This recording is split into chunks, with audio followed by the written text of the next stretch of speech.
Some men break through every obstacle. Others get stuck in the same place for years. The difference? It's not luck. It's habits. Habits that build strength, focus, and unstoppable momentum.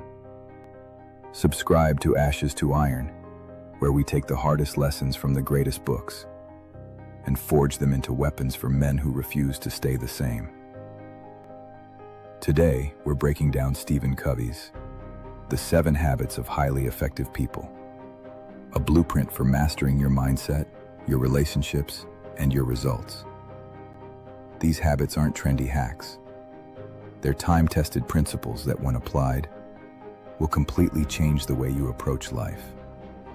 By the end of this video, you'll know exactly how to take control of your actions, work smarter, and create lasting success. Habit 1 is the foundation of them all. Be proactive. Most people run their lives in reaction mode. Someone cuts them off in traffic, and they stew over it all morning. Their boss sends a last-minute email, and their whole day gets thrown off. They wait for the right time to get in shape, start a project, or improve their life. And that time never comes. Reactive men hand over the steering wheel of their life to everything and everyone else. Proactive men take it back. Being proactive means taking ownership of your choices, your mindset, and your results. You decide what matters. You decide how to respond. You decide where your energy goes. Stephen Covey calls it living inside your circle of influence, focusing on the things you can control instead of wasting energy on what you can't. That's not just theory, it's the difference between feeling powerless and becoming unstoppable. For me, being proactive starts the night before. If I know I've got an early morning, I set out my workout gear, have my book ready, and write down my top 3 priorities for the next day. If something throws my plan off, I don't waste time complaining about it. I ask, what can I still control right now? And I focus on that. That single shift in mindset has saved me from wasting hours, and honestly, years, waiting for the perfect conditions. Write down 2 things you can control today, and 2 things you can't. Focus only on the things you can control. Do it every day for a week and watch how much mental energy you get back. Habit 2. Begin with the end in mind. This is about clarity. It's knowing exactly where you're going before you start moving. Too many men live on autopilot, working jobs they hate, chasing goals they didn't choose, and waking up years later wondering how they ended up there. That's because they never stopped to define what winning actually means for them. Beginning with the end in mind means starting every journey, whether it's a project, a career, or your life as a whole, with a clear picture of the destination. Not just vague wishes like be successful or be happy. I'm talking about a specific vision. What does your ideal life look like? What kind of man do you want to become? And what will it take to get there? If you don't decide your end goal, someone else will decide it for you. Your boss, society, or just the pull of comfort. Stephen Covey compares it to climbing a ladder your whole life, only to realize it's leaning against the wrong wall. Without a clear vision, you can work hard every day and still end up in the wrong place. For me, this habit shows up in the way I plan my months and years. I write out what I want life to look like in 5 years, not just in business or fitness, but in relationships, experiences, and the kind of man I'm becoming. Then I work backward. The vision is to be financially free, physically capable, and living life on my terms. Every decision I make either moves me toward that or it doesn't. And if it doesn't, I try my hardest to cut it. That clarity keeps me from chasing every shiny opportunity that comes my way. Write down what a perfect day in your ideal future looks like. Where you are, what you're doing, who you're with. Then list one thing you can do this week to move toward it. Habit 3. Put first things first. This is where vision turns into discipline. You can have the clearest goals in the world, but if you spend your days reacting to distractions, you'll never get there. Put first things first means organizing your life around your top priorities. Not the loudest emergencies, not the easiest tasks, but the work that matters most. The trap most men fall into is confusing urgent with important. An email from your boss might feel urgent. Scrolling through your phone feels urgent when you're bored. But building your skills, improving your health, strengthening your relationships, those things are important. And the important ones almost never scream for your attention. You have to choose them on purpose. Covey talks about the time management matrix. 4 quadrants that separate urgent from important. Most people live in quadrant 1, urgent and important, or quadrant 3, urgent but not important. High performers spend most of their time in quadrant 2, the important but not urgent. That's where you train, learn, plan, and prepare for the future instead of just fighting fires. For me, this habit shows up in my morning hours. The first part of my day is locked in for what matters most: physical training, reading, journaling, and deep work. I don't start with emails, social media, or busy work. Those can wait. I've found that if I don't lock in those priorities early, the day will fill itself with other people's problems.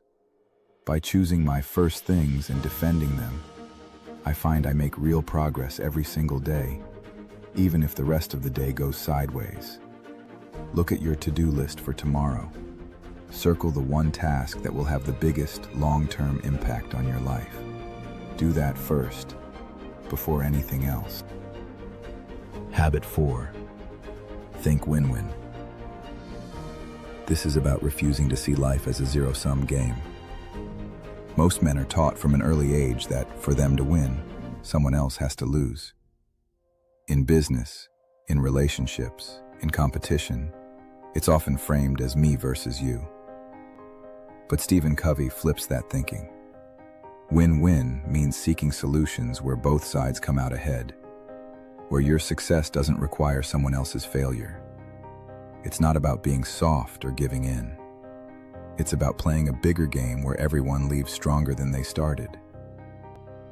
A man who thinks win-win earns trust, builds alliances, and creates opportunities that would never exist in a constant fight for scraps. If you approach life as a constant battle for advantage, you limit yourself to short-term wins and burned bridges. Win-win thinking creates long-term partnerships, in business, in friendships, and in family, that multiply your results far beyond what you could do alone. This habit is especially powerful for leaders. A leader who wins while the team loses will eventually lose the team. But a leader who lifts others while achieving his own goals creates loyalty that can't be bought. I've used this habit in negotiations. Instead of trying to squeeze the other side for every last bit, I look for ways where they get what matters most to them, while I get what matters most to me. Sometimes that means giving up something small to gain something much bigger in the long run. It's the same in my personal life. If a friend or partner wins when I win, that relationship only grows stronger over time. Before your next disagreement or negotiation, write down what you want and what the other person likely wants. Look for a solution where you both walk away better than you started. Habit 5. Seek first to understand, then to be understood. Most men think they're good listeners. They're not. This habit is about truly understanding someone before trying to make them understand you. It's the opposite of what most people do, which is half listen while planning their next point, waiting for their turn to talk. Covey calls this empathetic listening. It's not just hearing the words, It's understanding the meaning, the feelings, and the perspective behind them. When you do this, you earn trust. And when you earn trust, people are far more open to hearing your side. Think about it. When someone really listens to you, you feel respected, valued, and understood. That creates connection. And in that space, real influence can happen. On the other hand, if you bulldoze your way through every conversation trying to be understood first, you might win an argument, but lose the relationship. For me, this shows up in leadership and personal relationships. When a teammate or friend comes to me with a problem, I make it a rule to fully hear them out. No interrupting, no jumping in with fixes, until I understand exactly what's going on. More often than not, just listening solves half the problem. And when it's time for me to speak, my words carry more weight because they know I actually heard them. In your next conversation, listen without interrupting. When they finish, repeat back to them what you think they meant in your own words. Make sure you got it right before sharing your perspective. Habit 6. Synergize. This habit is about turning me into we. Synergy means combining strengths so the result is greater than what you could achieve alone. It's not just teamwork. It's creative collaboration where differences aren't a weakness, they're an advantage. Most men avoid people who think differently because it's easier to work with those who agree with them. But if you only surround yourself with copies of yourself, you get the same ideas, the same blind spots, and the same limits, and you will never grow. Synergy happens when you bring different perspectives, skills, and experiences together, and use those differences to build something better than any one person could create alone. Think about a great sports team. They don't just stack the roster with identical players. They combine unique skills, speed, strength, vision, and precision. That mix wins games. In life, synergy lets you tackle challenges that would be impossible to accomplish solo. It turns competition into collaboration and obstacles into opportunities. I've seen this firsthand in business projects. Sometimes my vision was solid, but someone else's perspective or skill made the final result 10 times stronger. Instead of guarding my ideas like a fortress, I've learned to open them up and let others help shape them to get a better end product. That doesn't mean compromising my standards. It means knowing that two sharp minds working together can often outthink one. The next time you're solving a problem, bring in someone with a completely different perspective. Ask for their input and build on it instead of defending your original idea. Habit 7. Sharpen the saw. This is about staying sharp, mentally, physically, emotionally, and spiritually. You can't use a saw forever without stopping to sharpen it. If you don't sharpen it, your cuts get weaker, your progress slows, and eventually it'll wear out. Men who ignore this habit often think they're being tough, pushing through fatigue, ignoring rest, sacrificing health for the grind. But the truth is, they're wearing themselves down to nothing. And when you're running on fumes, you can't lead, you can't grow, and you can't protect what matters to you.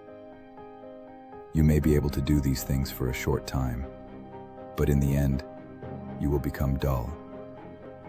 Sharpening the saw means making time to renew yourself so you can keep producing at a high level for years, not just weeks. That's training your body, feeding your mind, connecting with people who matter, and grounding yourself in something bigger than the day-to-day grind. If you only work and never recover, you're not being productive. You're being reckless with your potential. For me, sharpening the saw is a mix of physical training, reading, journaling, and spending time away from the noise.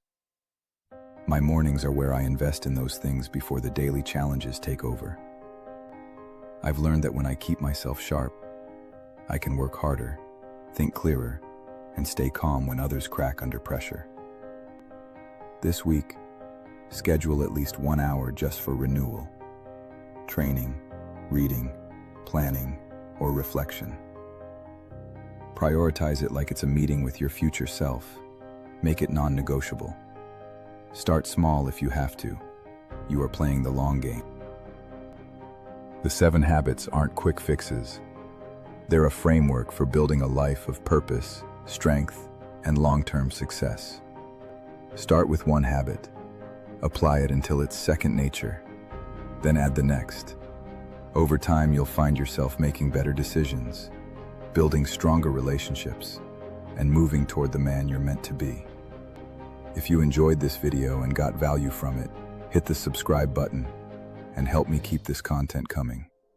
And if you're ready for your next step, check out this video here, where we break down another powerful book that will help you keep forging yourself into something greater.